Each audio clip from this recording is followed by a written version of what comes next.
இல்ல இதுல நான் எனது கண்டனத்தை நேத்தே நான் பதிவு செய்துட்டேன்.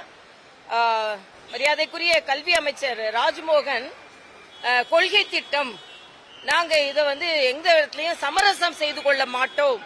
இது அரசியல் கிடையாது, இது குழந்தைகளின் எதிர்காலம்.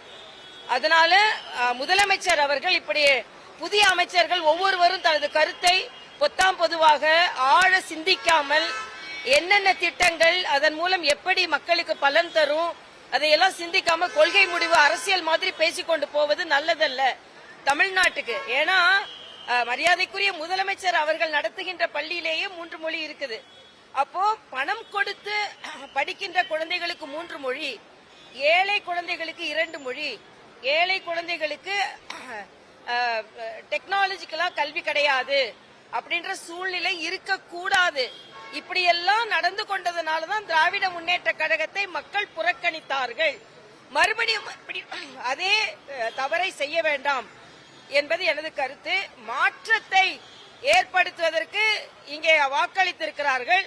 ஆனால் திராவிட முன்னேற்ற கழகத்தின் தொடர்ச்சி மாதிரி இந்த ஆட்சி நடப்பது நல்லதல்ல. அதனால் ஒரு இண்டிவிஜுவாலிட்டி இருக்கணும், தனித்தன்மை இருக்கணும். ஆனா இவங்க இப்பவே அந்த கூட்டணி கட்சிகள், திராவிட முன்னேற்ற கழகத்தின் கூட்டணி கட்சிகள் தான் இவங்களுக்கு ஆதரவு தருகிறார்கள். அதனால அழுத்தம் கொடுத்து அழுத்தத்திற்கு அடிபணிந்து மாற்றம் இல்லாமல் செய்துவிடக் கூடாது என்பது நமது கவலையாக இருக்கிறது.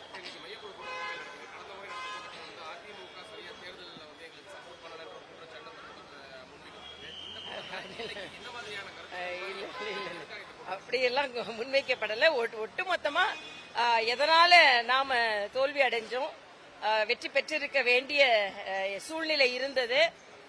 நிச்சயமா திமுக தோற்கடிக்கப்பட வேண்டும் என்பதில் நாம் தீவிரமாக இருந்தோம்.